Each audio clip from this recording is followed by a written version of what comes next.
Right. Never even heard of scudback before. Yeah. As far as making bodies with silk or rayon, there's a couple things you need to know.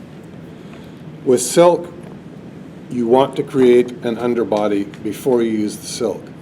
You want that underbody to be a light color, be white, or a lot of the traditionalists use a primrose color, which is just a real whitish yellow. And the reason they do that is because when silk gets wet, it changes color. It goes darker. Black silk, not a big deal.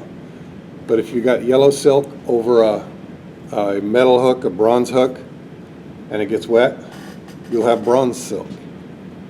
The color will just melt into the hook, and you won't have the color you wanted in the first place, which is why I always keep fluorescent white. This is UTC thread as my underbody.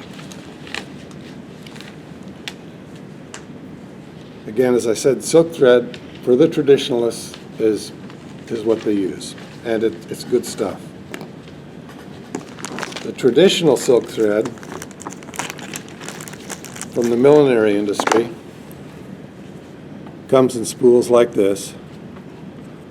It's heavier duty than what's called the tying thread.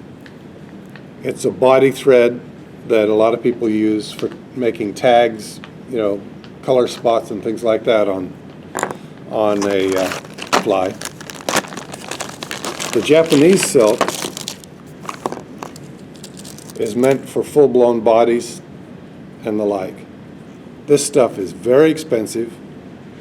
It's about $10 for a spool like this, sometimes $14 depending on where you get it. It's wonderful stuff. Your hands are so abrasive, you will shred this stuff when you use it. So,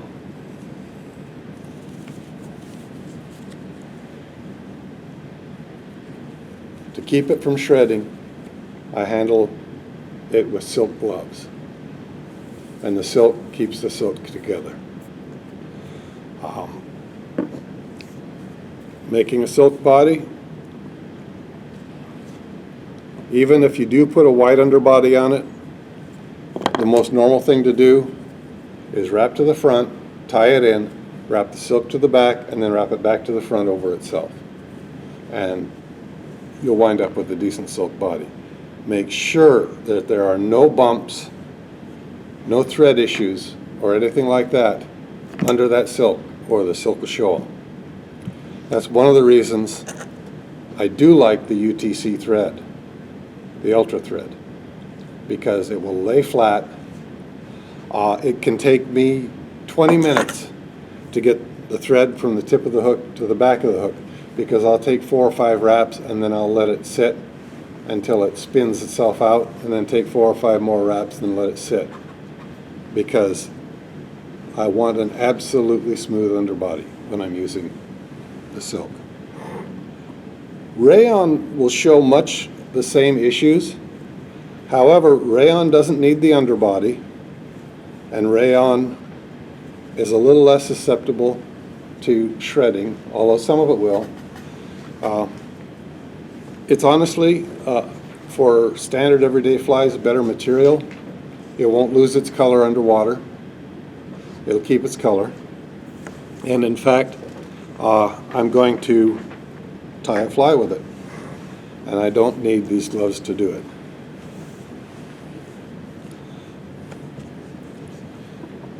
The fly I'm going to tie today with this is a buzzer. The red and black buzzer, you'll see here. Now I'm going to modify this particular red and black buzzer from the one that's there.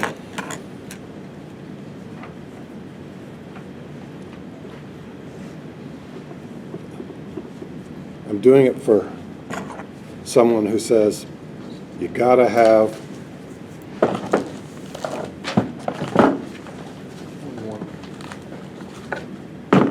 gotta have the little Xelon puff on the tail and the little Xelon head. So.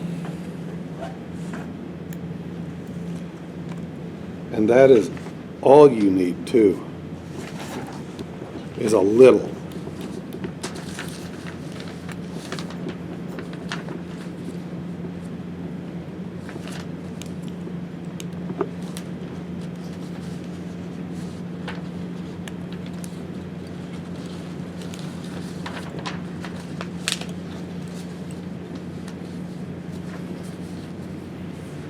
You really just want a suggestion at the back end.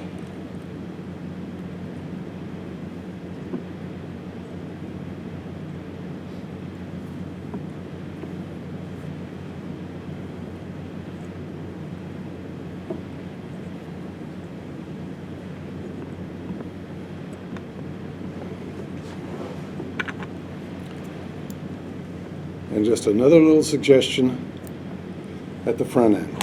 A couple little tufts.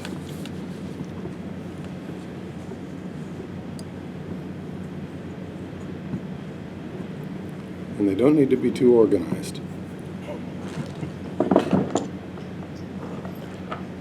See some red wire in there.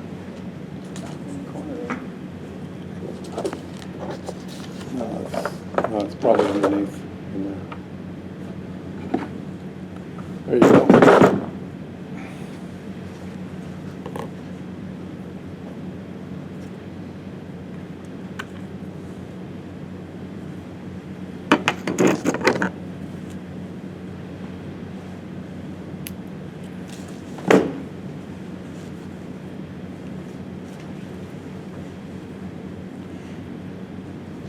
Tying a little red wire in.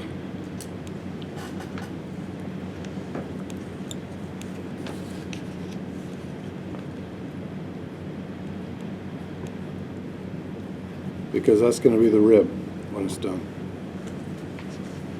Now I see what that spring is for. Mm-hmm. Okay.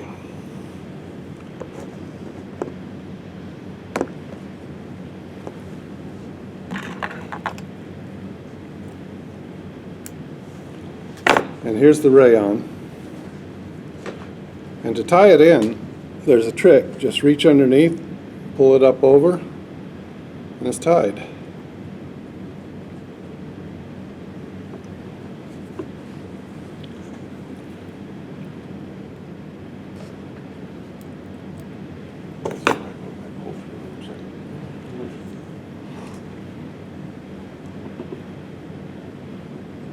And you'll notice if you look close, it's starting to come apart and fray. That's just the nature of the beast. Just get used to it.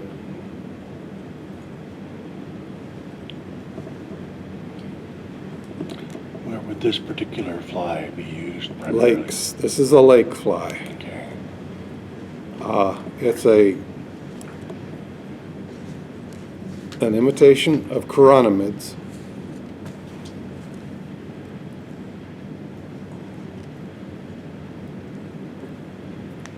And chironomids are available year-round to the trout. Some trout lakes, you can't do without it. And I presume they come in a wide variety of colors. And They come in black and red. They come in silver. They come in black and white. They come in green. There are many, many Diptera, which is their family, of waterborne chironomids.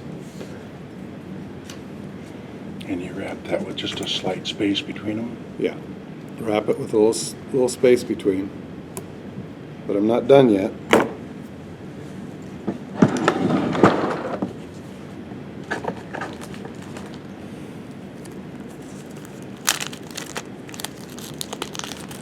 This thing likes to have a little bit of a color spot.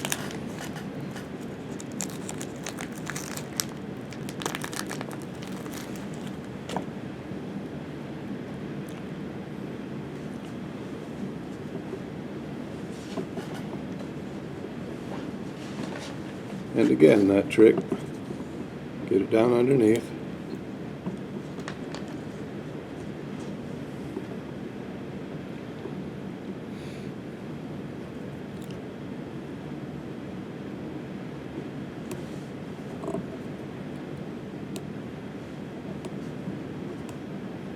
Tying it back. Okay, bringing this forward.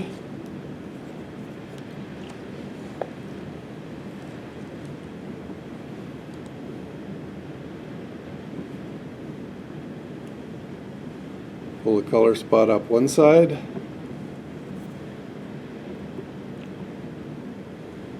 Then up the other side.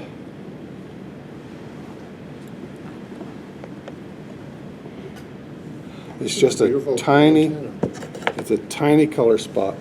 That's all you need. Pattern. Oops. Oops. There it goes. And what is that material that you're Edge bright. edge bright? Right.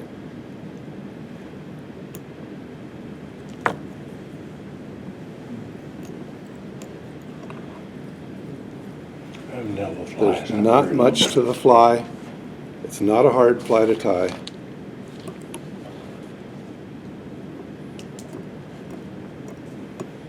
And you're not done with it when you're done tying it.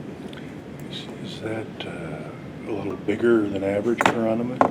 No, some of them are size 8s. Okay. Some of them are size 20s. It's just a, it's a large family. It's a large family of flies, and they tend to be a little shiny when they're starting to come up to the top, when they're starting to emerge.